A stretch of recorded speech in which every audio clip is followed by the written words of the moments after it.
Welcome to my channel. Today we're exploring New York City's architecture, a journey through time.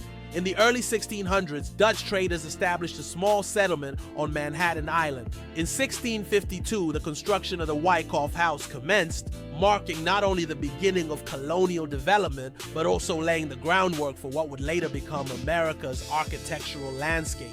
Today, this house stands proudly in Brooklyn as the oldest surviving structure in New York City, a testament to the city's rich history.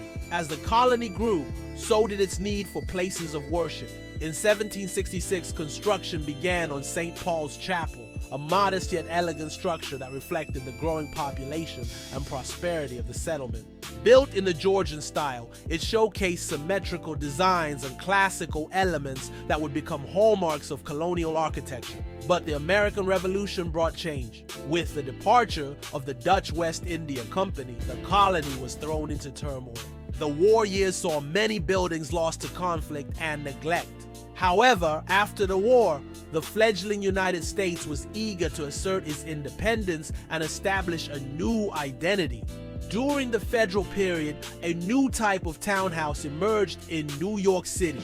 These were elegant structures made of red brick with intricate ironwork balconies and elaborate cornices. Take, for instance, Hamilton Grange, the home of Alexander Hamilton, which was constructed in 1802. It's a prime example of the federal style showcasing the wealth and power of the new nation's elite. As the 19th century dawned, New York was on the cusp of dramatic change. The Greek Revival style, which had swept the nation, found expression in grand public buildings like Federal Hall in 1842. This dome structure with its imposing columns symbolized the democratic ideals of the young republic. By the mid-1800s, New York City had become a bustling metropolis.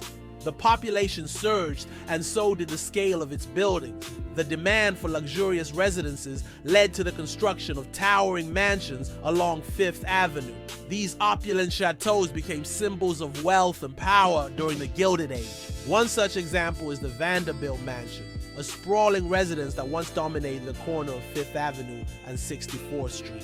Its demolition in 1926 marked the end of an era, but the spirit of grandeur continued in public works like the Brooklyn Bridge, completed in 1883. This innovative hybrid of Gothic and Neo-Roman arches stood as a symbol of engineering prowess connecting Brooklyn and Manhattan. As the 20th century approached, New York's skyline began to shift dramatically. The invention of the elevator triggered a vertical construction boom. Suddenly, the limits of the sky were the limit of architecture. The Flatiron Building, completed in 1902, was one of the first skyscrapers to challenge conventional design. Its unique triangular shape made it an instant sensation and controversy as it resembled a clothing iron. The Roaring Twenties witnessed the ultimate skyscraper race. Two titans of industry, Walter Chrysler and William Backhouse Red, raced to build the world's tallest building. Chrysler won with his namesake building completed in 1930. However, the title changed hands less than a year later when the Empire State Building opened in 1931. The Art Deco masterpieces, with their sleek lines and intricate details, defined the glamour of the era. After the Second World War, New York's architectural narrative took a turn towards minimalism. The Seagram Building in 1958 pioneered the international style with its bronze and glass facade. It became a model for corporate architecture and urban design with its setback terraces and public plaza. But not all was minimalist. Brutalist architecture found expression in the Metropolitan Opera House in 1966. Its bold use of concrete and geometric forms at Lincoln Center signaled a departure from the past. The late 20th century saw postmodernism influencing designs like the AT&T building in 1984.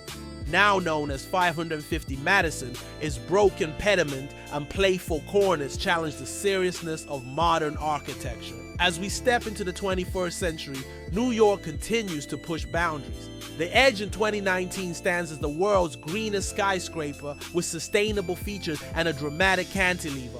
Super slender towers like 400 of Weierschroef, 132 Park Avenue, completed in 2015, exemplify ultra-luxury residential architecture with their thin silhouettes. So there you have it, a glimpse into the architectural tapestry of New York City. Each era, each style, each building tells a unique story, creating a rich urban narrative that defines the Big Apple.